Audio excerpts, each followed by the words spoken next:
അസ്സലാമു അലൈക്കും വറഹ്മത്തുള്ളാഹി.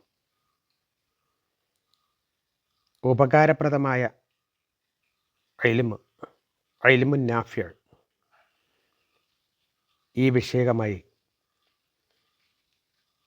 ചില ഹദീസുകൾ നിങ്ങളുടെ ശ്രദ്ധയിൽപ്പെടുത്താൻ ആഗ്രഹിക്കുകയാണ്.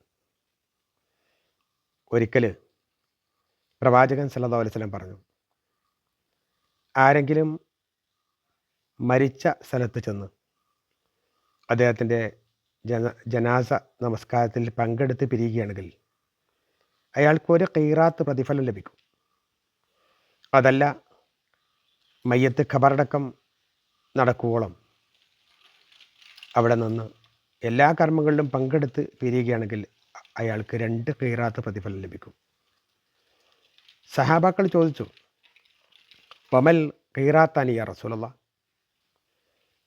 റസൂൽ സല്ലല്ലാഹു അലൈഹി വസല്ലം പറഞ്ഞു,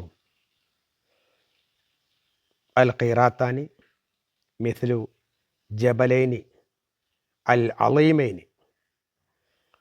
ഓരോ ഖീറാത്തും അഥവാ 2 ഖീറാത്തുകൾ എന്ന് പറഞ്ഞാൽ 2 വലിയ മലകൾക്ക് തുല്യമാണ് എന്നാണ്. മറ്റൊരു ഹദീസിൽ മിസ്ലു ജബലിൽ ഉഹദ്, ഉഹദ് മലയോളം വരുന്നത് എന്നും പറഞ്ഞിട്ടുണ്ട്. ആരെങ്കിലും മരിച്ചു കഴിഞ്ഞാൽ മയ്യത്ത് കണ്ടുവരുന്ന ഒരു സ്വഭാവം നമ്മുടെ ഇടയിലുണ്ട്. അതിനെവിടെയും പ്രതിഫലം പറഞ്ഞിട്ടില്ല. മറിച്ച് രോഗിയെ സന്ദർശിക്കുന്നതിന് പ്രതിഫലമുണ്ട്. മരിച്ചയാളെ സന്ദർശിക്കുന്നതിന് പ്രതിഫലം പറഞ്ഞിട്ടില്ല. മരിച്ചയാളുടെ ഇത്തിബാഉൽ മയ്യിത്ത്, മയ്യത്തിനെ പിന്തുടരുക, ഖബറടക്കം വരെയുള്ള കാര്യത്തിൽ മയ്യത്തിൻ്റെ കൂടെ നിൽക്കുക എന്നതിനാണ് പ്രതിഫലം പറഞ്ഞത്.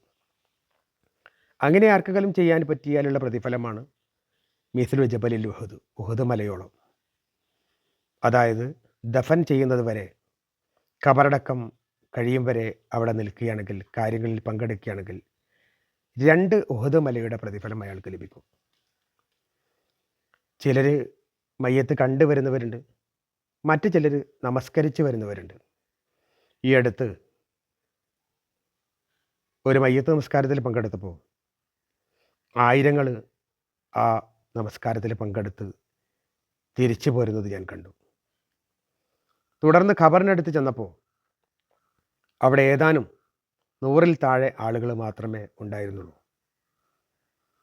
ഈ ആളുകളൊക്കെ തന്നെയും ഒരു ഖൈറാത്ത് അഥവാ ഒരു ഉഹദ് മലയുടെ പ്രതിഫലം നഷ്ടപ്പെടുത്തിക്കൊണ്ടാണ് തിരിച്ചു പോരുന്നത്. നിർബന്ധിത സാഹചര്യത്തിൽ തിരിച്ചു പോവേണ്ടതില്ല എന്ന് പറയുന്നില്ല. പക്ഷേ ഒരു ഉഹദ് മലയുടെ പ്രതിഫലം നഷ്ടപ്പെടുത്തുമാർ അത്രയും വലിയ കാര്യം അദ്ദേഹത്തിന് ഉണ്ടായിരുന്നോ എന്ന് ഓരോരുത്തരും ചിന്തിക്കേണ്ടതാണ്. ഉണ്ടെങ്കിൽ വരുന്നതിന് യാതൊരു കുഴപ്പമില്ല. ഇല്ലെങ്കിൽ കുറച്ചുകൂടി സമയം ആ ഖബറിനടുക്കൽ നിൽക്കുകയും തസ്ബീത്ത് ചൊല്ലി ആ മയ്യത്തിന് പാപമോചനത്തിന് വേണ്ടിയിട്ടും ആ മയ്യത്തിൻ്റെ ചോദ്യം ചെയ്യുന്ന വേളയിൽ ഉറച്ചു നിൽക്കുന്നതിന് വേണ്ടിയുമൊക്കെയുള്ള പ്രാർത്ഥനയിൽ പങ്കെടുക്കുകയും അവസാനം ഖബറെടുത്തിൽ മൊത്തത്തിൽ സലാം പറഞ്ഞ് പിരിയുകയും ചെയ്യുന്ന അവസ്ഥ, അതിനൊരു സമയം തീർച്ചയായും നമ്മൾ കണ്ടെത്തിയേ പറ്റൂ. ജീവിതകാലത്ത് എത്ര മയ്യത്തിൻ്റെ കൂടെ പോകാൻ നമുക്ക് കഴിയുമെന്നില്ല.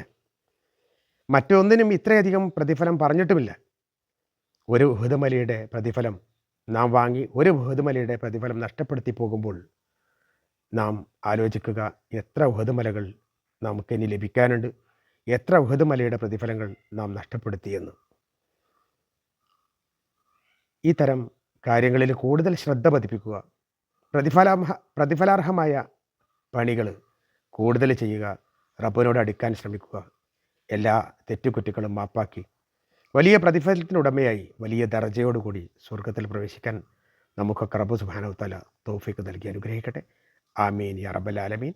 അസ്സലാമു അലൈക്കും വറഹ്മത്തുള്ളാഹി.